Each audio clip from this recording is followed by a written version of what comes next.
Silakan duduk Bapak Ibu, saudara-saudara. Shalom. Shalom. Ada yang mau terjemahkan dalam bahasa Arab?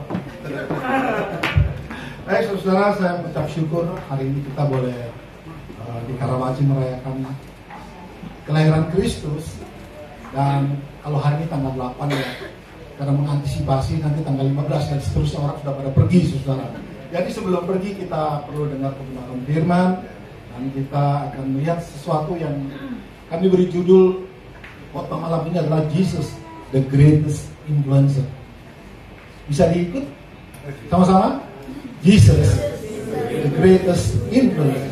Yang artinya Yesus itu sosok yang membawa membawa perubahan, membawa pengaruh yang paling dahsyat, saudara ya. Kenapa kita harus bicara tentang Yesus? Karena dalam tahun ini kami punya tema umum adalah Kingdom Influence atau kerajaan Allah yang membawa dampak. Dan sebagai pendahuluan, kita ini adalah orang-orang yang membawa kerajaan Allah, saudara ya. Anda masih ingat pada saat Yesus dan Yohanes Pembaptis, pada saat mereka memulai pelayanan mereka berkata bahwa bertobatlah sebab kerajaan surga sudah dekat. Ya, saudara ya. Secara singkat, kata bertobat itu artinya metanoia atau change the way you think. Dan kerajaan surga di situ tidak berbicara tentang tempat, tapi kerajaan surga itu adalah status atau predikat saudara dan saya yang sudah merubah pola pikir sama seperti Kristus. Ya, saudara ya. Apa sih perubahan pola pikir yang signifikan yang kita bisa belajar? Kalau kita memperhatikan pengajaran-pengajaran Kristus, kalau ditampar pipi kiri, kasih pipi kanan. Ya, saudara ya. Dulu sih kita nggak bisa gitu, kasih tampar pipi kiri, nanti 5-6 pukulan bisa berbalas. Tapi di dalam Kristus, cara berpikir itu yang harus dirubah, saudara. Jadi artinya, kejahatan dibalas dengan kebaikan. Kejahatan tidak boleh dibalas dengan kejahatan. Dan pada saat Yesus berkata, bertobatlah sebab kerajaan surga sudah dekat, karena pada saat itu aturan atau hukum dilandaskan kepada Taurat. Ya, saudara ya, belum ada perjanjian baru, belum terbentuk. Pada saat itu kalau kita belajar Taurat, ya gigi ganti gigi, mata ganti mata, itu Taurat, saudara. Tapi ajaran Kristus itu ajaran kasih karunia. Yang tadi saya sampaikan, salah satu bentuknya adalah tampar pipi kiri, kasih pipi kanan. Orang berbuat jahat kepada kita memberkati mereka kembali. Amin, saudara ya.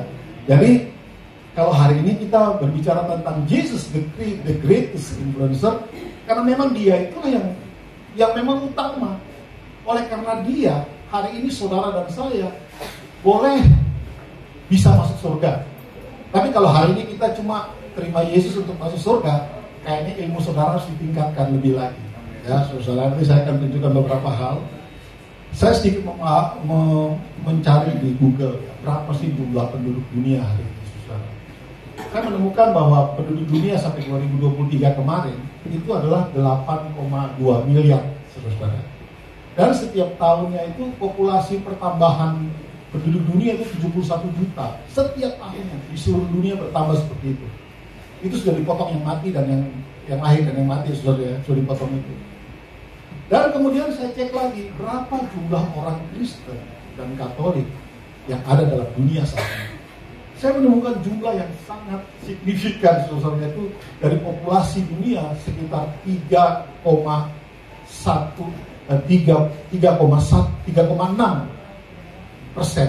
dari populasi dunia. Dan langsung menempatkan agama Kristen itu agama terbesar di dalam dunia ini, saudara. Yang paling besar. Pertanyaannya, kok bisa? Ya, bisa saja. Dan itu mulai dari siapa? Kristus. Dimulai dari Kristus, saudara. Dimulai dengan dirinya yang merendahkan diri untuk datang ke dalam dunia.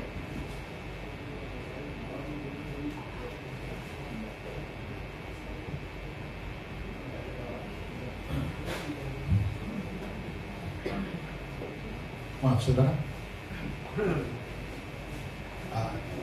Jadi dimulai dari Kristus, saudara. Dan kalau kita ada pertanyaan, mungkin siapakah Yesus itu? Saya mencatat beberapa hal yang sederhana saja dan saya tidak akan membahas dengan detail karena Ini kalau khotbah tentang Kristus saja nggak cukup 1 jam, saudara, akan lebih banyak, tetapi saya singkat-singkat saja, saudara. Jadi kalau kita bicara tentang Kristus, siapakah dia? Salah satu dia punya gelar adalah Son of God atau anak Allah. Anda pernah kebayang nggak sih sebenarnya anak Allah itu berbicara tentang apa? Anak Allah itu berbicara tentang keilahian Kristus. Dia adalah anak Allah, ya saudara. Dan kemudian juga kalau saudara memperhatikan pengajaran Kristus, dia selalu mengatakan bahwa Allah Bapa itu Bapanya. Dia selalu menyebutkan itu kan, Bapanya. Bahkan satu kali Filipus bertanya kepada dia, kalau kami mau tahu Bapa seperti apa? Dan Yesus menjawab, kalau mau tahu Allah Bapa, lihat saya. Lihat apa yang saya lakukan, ya, saudara. Jadi kalau kita urut ke sini terus, kita akan temukan bahwa Kristuslah yang memulai semua ini. Dan memang itu adalah rencana dan tujuannya, saudara. Yesus tidak turun ke dalam dunia karena suatu kecelakaan, karena Jamie berbuat dosa lalu Yesus turun. Tidak, itu sudah ada di dalam kekekalan, saudara. Perencanaan Yesus untuk nanti turun ke dalam dunia itu sudah ada dalam kekekalan, dan itu terus berlanjut, ya saudara. Dan kita melihat bahwa salah satu yang menarik dari Yesus ini, saudara, saya potong-potong dan saya percepat saja ya. Kristus ini adalah satu pribadi yang menarik karena dia di dalam diri Kristus ada 2 natur, atau 2 sifat ilahi. Yang pertama adalah dia itu adalah Allah yang sejati, dan kemudian dia adalah manusia yang sejati, tidak bercampur, tapi 2 natur ini terus ada di dalam pribadi Kristus. Itu pribadi yang menarik sekali, saudara. Ya. Kenapa sampai harus ada 2 pribadi itu? Mungkin Anda bertanya, kenapa sampai harus dalam diri Kristus ada dua natur itu, natur ilahi dan natur manusianya? Karena hanya Tuhan yang bisa menyelamatkan dan mengampuni dan menyelamatkan kita dari tangan iblis dalam bentuk manusia. Ya. Apakah Anda kurang jelas?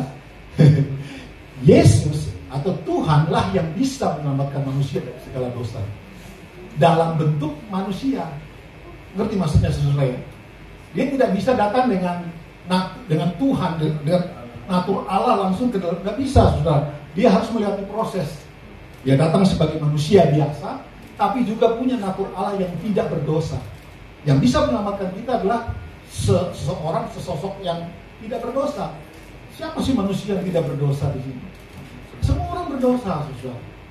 Jadi diperlukan natur Allah yang suci, yang kudus, tanpa dosa, mengambil rupa manusia. Nah, kita bisa melihat banyak ayat di situ. Ada ayatnya itu. Saudara bisa coba, kita bisa lihat satu ayat tentang keilahian Yesus. Ya. Nah, kalau saudara tahu Yohanes 1 ini kan ini bicara tentang Yesus itu adalah ilahi. Dia adalah Allah. Kalau kita lihat ayat 1-nya dikatakan pada mulanya adalah firman. Firman itu bersama-sama dengan Allah dan firman itu adalah Allah. Sekaligus saya mau menjelaskan kepada saudara bahwa Allah Tritunggal yang menjadi manusia itu Yesus. Ya, ada kita kenal Allah Bapa, Allah Anak, dan Allah Roh Kudus. Nah, Allah yang menjelma menjadi manusia itu Allah Anak, yaitu Kristus itu sendiri. Dia itulah yang turun ke dalam dunia mengambil rupa manusia, dan dia itu adalah firman. Dan ayat 2 mengatakan dia pada mulanya bersama-sama dengan Allah.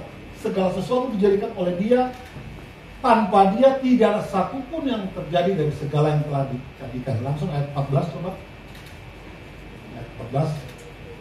Di situ dikatakan firman itu telah menjadi manusia dan diam di antara kita, dan kita telah melihat kemuliaannya, yaitu kemuliaan yang diberikan kepadanya sebagai anak tunggal Bapa, penuh kasih karunia dan kebenaran.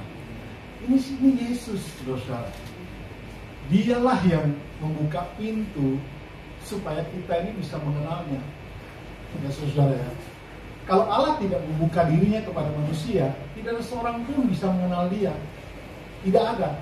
Kalau Anda mempelajari di sekolah Alkitab, Anda akan menemukan bahwa cara Allah menunjukkan dirinya kepada manusia adalah lewat ciptaan, atau biasa disebut dengan pewahyuan umum. Ya. Jadi ciptaan, dengan dari ciptaan kita bisa mengenal, pasti ada yang menciptakan, siapakah dia. Tapi di situ belum terlalu jelas. Maka ada istilah berikutnya, yaitu pewahyuan khusus. Siapa pewahyuan khusus yang dimaksud? Kristus itu yang turun ke dalam dunia. Jadi kalau kita cuma tahu Tuhan lewat alam tanpa mengenal Kristus, ya Anda tidak akan bisa bertemu dengan Bapa. Karena Yohanes jelas mengatakan bahwa akulah jalan, kebenaran, dan hidup. Tidak seorang sampai kepada Bapa tanpa melalui aku. Itulah Yesus kita yang kita percaya, yang kita sembah hari ini, saudara. Melalui Dia, murid-muridnya yang ada, sampai kepada rasul-rasul, sampai kepada bapak-bapak gereja, akhirnya kebenaran Kristus itu boleh dinikmati semua orang. Kasih karunia yang diberikan kepada kita itu boleh kita nikmati. Hari ini kalau bukan kasih karunia, Anda tidak duduk di sini, saudara. Ya, harus bersyukur, bangun pagi berterima kasih bahwa ada nafas dalam hidup kita. Amin. Jangan bangun pagi ngomel aja, saudara. Saudara tahu siapa yang suka ngomel?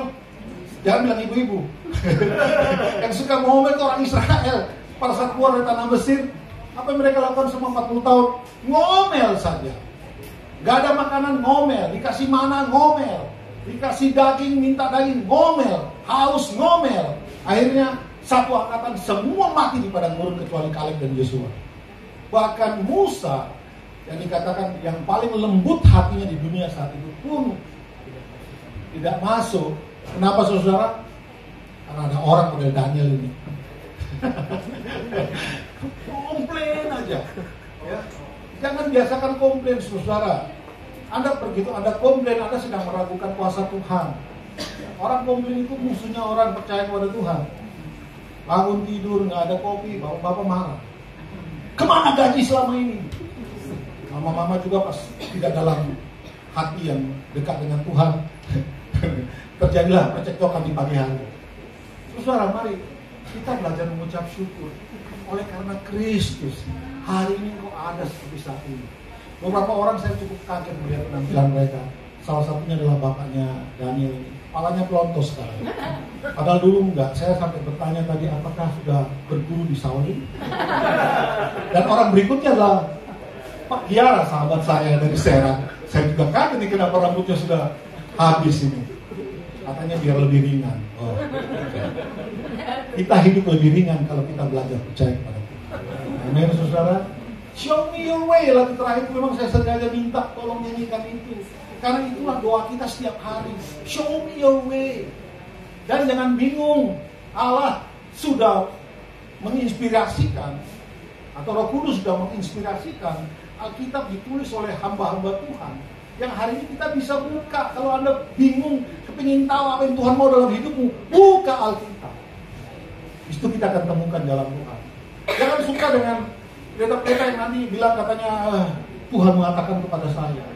Nah itu bahaya begitu saudara. Kita harus percaya kepada firman A yang tertulis, yaitu Alkitab. Itu yang harus saudara percaya.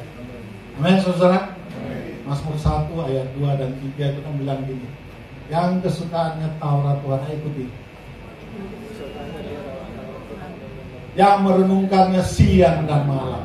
Dia seperti pohon yang ditanam di tepi aliran air, yang berbuah pada musimnya, tidak layu daunnya, apa saja yang diperbuatnya berhasil. Amin, saudara.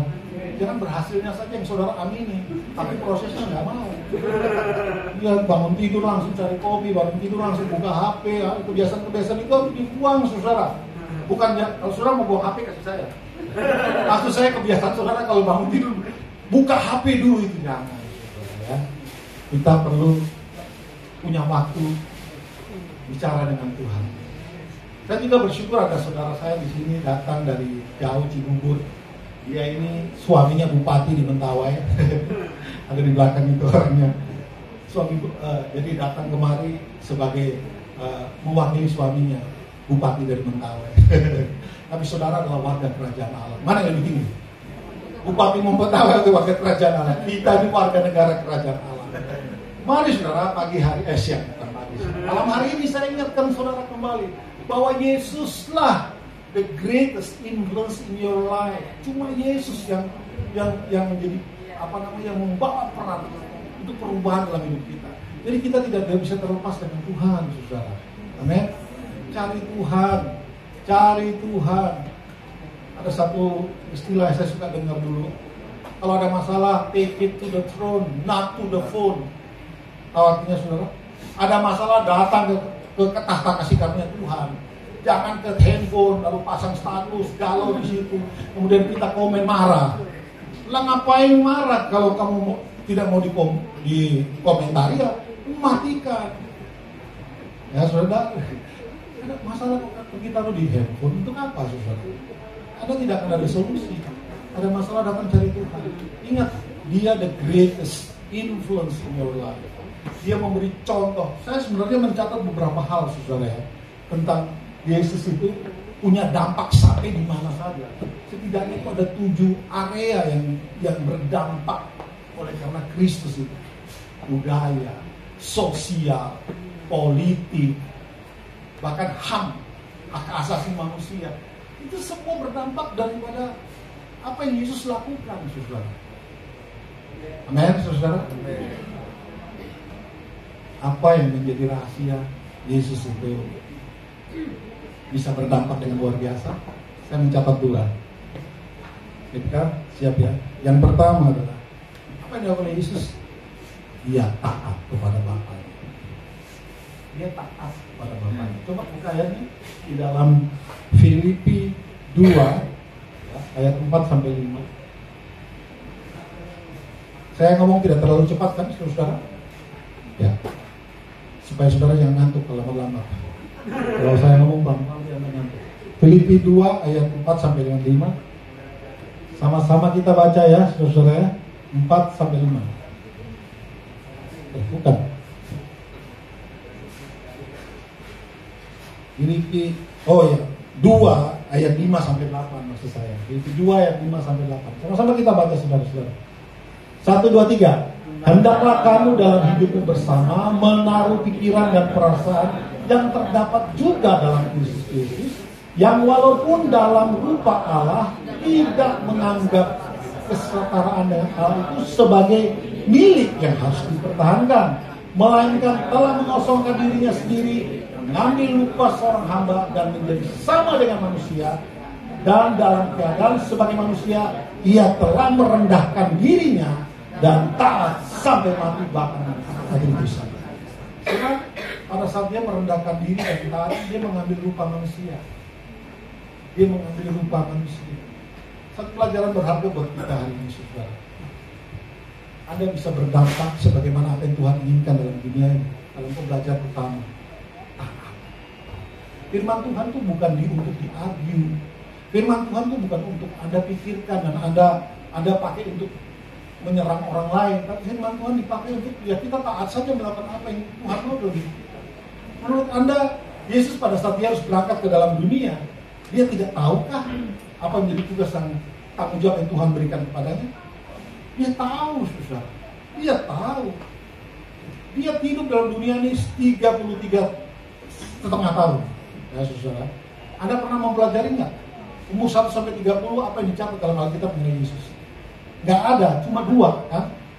Umur 8 hari Yesus disunat, dan kemudian umur 12 tahun dia menjadi anak Taurat.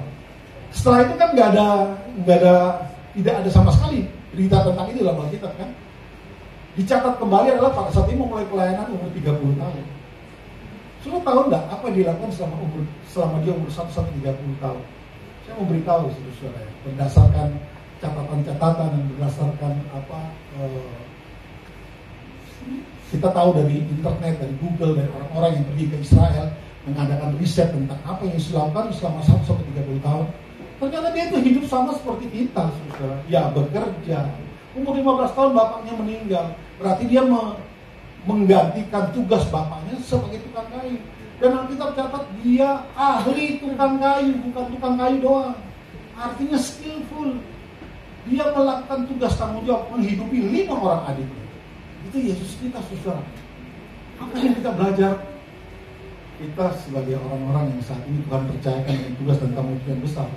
Anda perlu bertanggung jawab dengan keluargamu, perlu bertanggung jawab dengan pekerjaanmu. Kalau engkau mahasiswa, jadi mahasiswa yang benar. Kalau Anda jadi seorang pekerja yang benar. Di sini ada teman-teman yang biasa, saya kan cuci darah sudah 6 tahun, ada teman rekan-rekan perawat-perawat yang biasa tusuk tangan saya, dan ada di belakang ini mereka di sini ada. Mereka adalah orang yang bekerja dengan sangat baik. Amin Pak Jamie dan Bu Nan. Mereka datang kemari karena mau mengikuti acara Natal kita, saudara. Dan saya mau beritahu buat kita semua bahwa Yesus pun mengalami kehidupan yang seperti Anda, saudara. Dia bekerja keras. Bahkan kalau Anda lihat di dalam Alkitab, Yesus itu disebut sebagai rabi, betul kan? Dia disebut rabi. Tahukah Anda bahwa rabi di dalam kebudayaan orang Israel itu sudah menyelesaikan sekolah Taurat 10 tahun. 10 tahun kalau dikonversi ke dunia pendidikan hari ini, itu doktor. Jadi dia bukan rabi abal-abal, dia rabi yang menyelesaikan semua tugas dan tanggung jawab sebagai manusia. Hari ini Anda bertanggung jawab nggak dengan hidupnya? Saudara harus bertanggung jawab dengan hidup saudara loh. Jaga kesehatan. Ya. Umur di tangan Tuhan, tapi kesehatan itu yang rawat diri sendiri baik-baik. Saudara, amin. Kalau sampai nggak makan ya kerja. Jangan sampai sudah nggak ada duit terus berteriak, Tuhan tolong saya, nggak bisa, saudara harus kerja. Itu adalah hukum alam yang harus kita ikuti. Yesus mengikutinya 30 tahun. Sudah gitu dia rawat adik-adiknya, dia rawat mamanya. Setelah 30 tahun dia melayani Tuhan sepenuhnya keluar dari rumah. Dan apa yang Yesus lakukan itu menjadi keteladanan sampai hari-hari ini, saudara. Hari-hari ini kita harus belajar dari kehidupan Kristus, di mana dia bertanggung jawab, dia disiplin, dia setia, dia tahu apa yang menjadi tugas dan tanggung jawabnya. Nah, saudara, itu yang pertama. Jadi dia taat, bahkan taat sampai mati di atas kayu salib, merendahkan diri. Nggak gampang loh, saudara. Hari ini kita keserempet orang di tengah jalan saja, bisa-bisa kita lebih galak dari dia. Ya, kita nggak bisa diajak ngomong. Soalnya kalau orang itu lebih pintar, kita lebih galak. Coba kita renungkan diri kita. Yesus itu mengosongkan, merendahkan dirinya. Dia anak Allah. Saya sebutkan, dia anak Allah. Pribadi ketinggal dari Allah. Pribadi kedua dari Allah Tritunggal. Tapi dia merendahkan dirinya, mengosongkan dirinya, taat sampai mati di atas kayu salib. Amin. Saudara, itu kita bisa belajar. Yang kedua apa? Yang kedua adalah Yesus itu nggak punya agenda pribadi. Coba kita ayatnya coba di dalam Yohanes 4 ayat 34 kita lihat Yesus itu tidak punya agenda pribadi. Sudah dapat? Yohanes 4:34 kita baca bersama-sama ya saudara ya. Yohanes 4 ayat yang 34.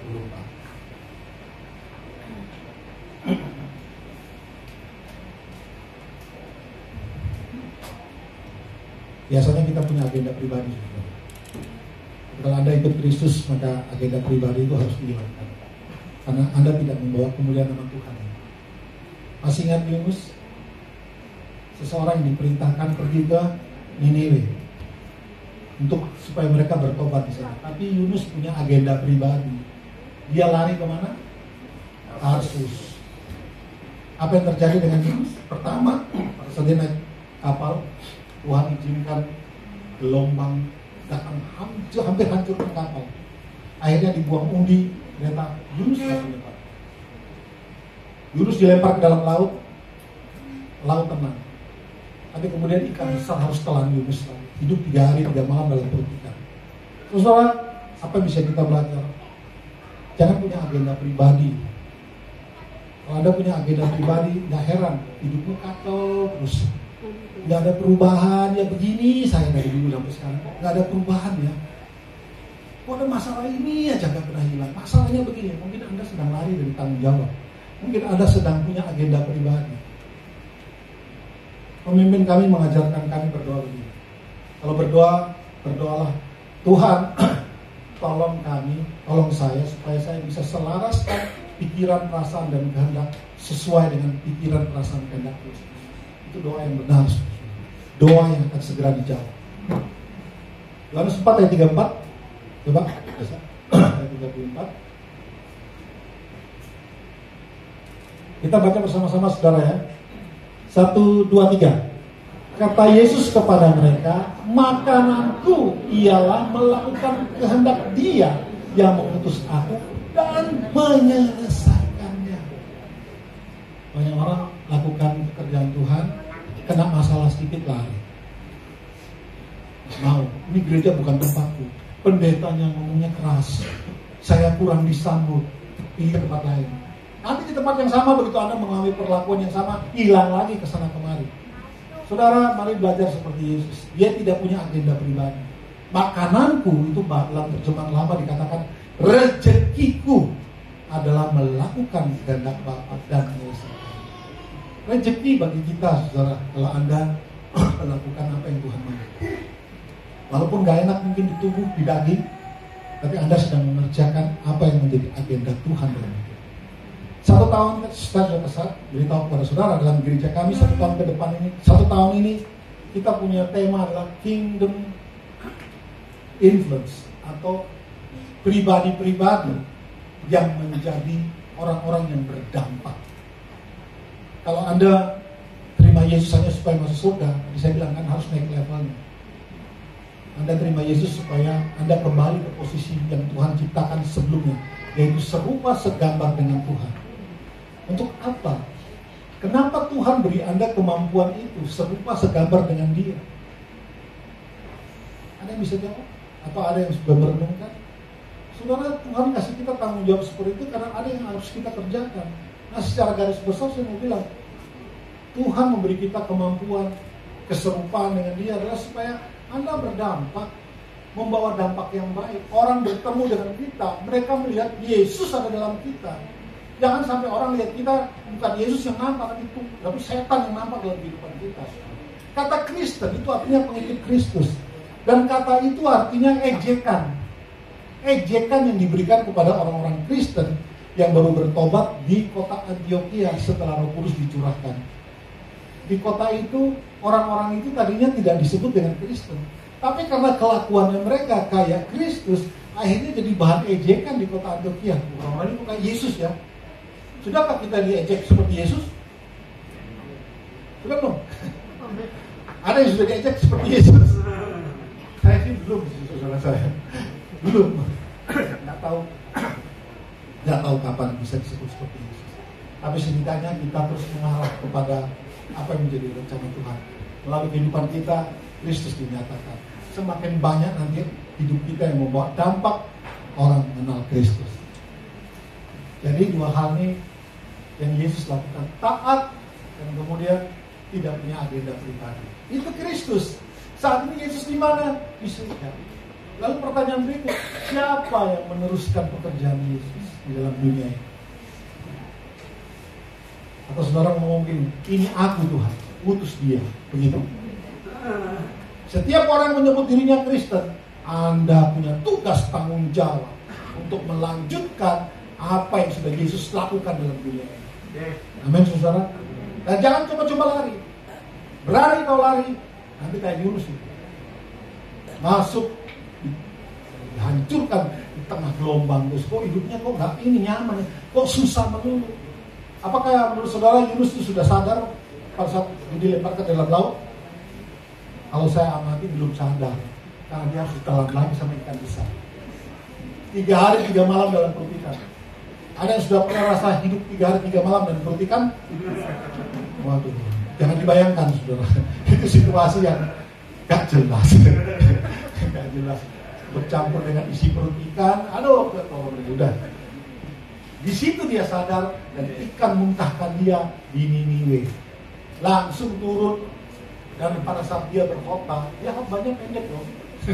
Saya kan berkhotbahnya dikasih waktu 45 menit. Yunus mas kurang dari 1 menit kali. Bertobatlah, kira-kira begitu saudara. Dan dari anjing sampai pemiliknya semua berpuasa. Semua berpuasa dan kita bertobat. Saudara, kalau engkau mau dipakai Tuhan, berdampak buat orang lain, ada kuasa yang menyertaimu. Yunus itu dengan saking keselnya, dengan kesel-keselnya dia menyampaikan khotbah, 1 kota bertobat. Ya, saudara, 1 kota bertobat. Gak heran hari ini 31,6 populasi dunia adalah orang-orang yang percaya Yesus. Karena Yesus adalah the greatest influencer. Dan orang berikutnya yang akan disebut sebagai orang-orang yang membawa dampak adalah Anda. Yesus katakan, kamu adalah garam dan terang dunia. Itu bicara tentang apa? Dampak. Bilang gini kan, itu dampak. Bilang lagi, itu statusmu. Ya kan? Ibu-ibu pasti mengerti lah. Makanan kalau tanpa garam, apa yang terjadi? Hambar. Garam kalau dicemplungin ke dalam kuah begitu, garamnya harus lenyap, bukan? Harus lenyap dulu, hilang dulu, diaduk hilang dulu, baru ada rasanya kan? Jadi sekaligus saya kasih tahu kepada saudara, pada saat Anda berdampak, mungkin Anda akan lenyap. Orang nggak ingat kita, nggak masalah. Yang penting orang kenal Yesus. Amin. Anda tahu lilin? Lilin itu kan dibakar lama-lama habis kan badannya. Betul tidak? Betul. Walaupun dia habis, tapi dia sudah sempat menerangi. Itulah kita. Jadi kalau kita mau berdampak seperti Yesus, jangan cari pujian. Jangan cari orang seorang, aku bisa nyanyi loh. Saya bisa multimedia yang bagus. Oh, saya bisa menari yang bagus. Untuk cari orang yang memberi pujian kepada Anda, tinggalkan. Hari ini apapun yang kita lakukan, nama Tuhan dipermuliakan. Nah, ya saudara. Satu ayat lagi, 1 Yohanes 2 ayat 6. Jadi bagaimana dengan kita? Kalau Yesus sudah naik ke surga, ya tentu saja Anda yang meneruskan. Karena ayat ini adalah ayat yang sering saya pakai. Dan harus tahu. Jadi kalau dia sudah lupa. 1 Yohanes 2 ayat 6, mari kita baca bersama-sama ya. 1, 2, 3. Barang siapa mengatakan bahwa ia ada dalam dia, ia wajib hidup sama seperti Kristus telah hidup. Wajib. Katakan wajib. Wajib. Jadi bukan ya memang kita punya kehendak bebas, tapi saya mau beritahu kehendak bebas Anda itu terbatas. Nggak ada orang yang benar-benar punya kehendak bebas yang absolut, nggak ada. Yang punya kehendak bebas absolut itu Tuhan. Anda bilang, saya nolaknya Yunus kan, nolak ya sudah pergi kan. Apakah Anda berpikir dengan Yunus menolak itu rencana Tuhan gagal? Enggak, dia sudah dipilih, maka dia harus kembali ke situ. Jangan izinkan sudah babak belur dulu, baru Anda mencari Tuhan, baru berkata Tuhan ini aku utuslah aku. Yesus tidak dalam keadaan babak belur pada saat dia memberi dirinya untuk Tuhan. Sejak dia turun dalam ke dunia, semuanya dipersembahkan untuk melaksanakan kehendak Bapa di sana. Saudara, yang terakhir, saudara, kata wajib di situ di dalam bahasa Inggris di dalam bahasa Yunani-nya, saudara, kalau diterjemahkan adalah berhutang. Jadi wajib itu berhutang. Jadi kalimat ini kalau saya terjemahkan dengan bahasa aslinya, maka bunyinya begini: barang siapa mengatakan bahwa ia hidup di dalam dia berhutang untuk hidup seperti Kristus telah hidup. Kalau Anda dalam hal ini aja masih berhutang, gak heran kamu tukang hutang dan suka lari gak mau bayar. Orang tukang berhutang itu biasanya dimulai dari yang hal sederhana. Saudara, hidup seperti Kristus, hidup itu hutang. Kenapa hutang? Sedikit lagi dan selesai. Karena kita mencatat bahwa Allah menciptakan kita serupa segambar dengan Dia, punya kemampuan Allah, punya sifat-sifat Allah, punya tugas-tugas Allah, dan itu sudah diberikan kepada kita. Terus apa yang kita lakukan? Tentu saya sebagai misalnya saya penciptanya, saya bilang, kamu kan diciptakan serupa denganku. Terus apa yang sudah kau lakukan? Ingat ya sesuatu. Tugas tanggung jawab untuk hidup seperti Kristus setelah hidup itu adalah hutang yang harus dijawab, harus dibayar. Tidak peduli latar belakangmu apa, tidak peduli Anda punya pendidikan apa, tidak peduli engkau punya apa hari ini, tidak peduli Anda tidak punya apa-apa. Yang penting adalah hatinya Tuhan aku mau. Karena itulah yang Yesus lakukan. Dia taat kepada Bapa dan persatuan di dalam dunia tidak ada agenda penyembahan. Anda mau berdampak seperti Yesus, maka Anda harus taat kepada kebenaran firman Tuhan dan tidak boleh ada agenda pribadi. Sampai situ Anda cukup mengerti, saudara? Kalau belum mengerti, setiap minggu bisa datang sini sangat baik. Tergantung tema mau apa bisa. Baik saudara, mari kita berdoa. Saya undang pemain musik dan pujian. Bapak terima kasih untuk malam hari ini. Firman Tuhan yang sederhana yang kami boleh belajar bahwa Engkau adalah Allah yang sudah mengirim Kristus dan menjadi dampak yang besar dalam dunia ini. Tapi saat ini Yesus sudah ada di surga, maka tugas yang sama pun ada atas kami semua. Bapa, biarlah kami menghormati, menghargai apa yang sudah Kau taruh dalam hidup kami, dengan hidup tanpa agenda-agenda pribadi, dengan hidup taat kepada kebenaran firman Tuhan. Kami percaya bahwa Engkau akan memakai setiap daripada kami melalui setiap talenta dan karunia yang sudah diberikan kepada kami. Kami akan menjadi orang-orang yang membawa pengaruh di dalam dunia. Kami adalah orang-orang yang membawa nama Kristus dimuliakan. Melalui kehidupan kami, orang bisa melihat Kristus dan nama Tuhan dimuliakan. Terima kasih Bapa. Malam hari ini kami bersyukur dan di dalam nama Tuhan Yesus yang percaya bersama-sama katakan Amin. Tuhan berkati saya kembali.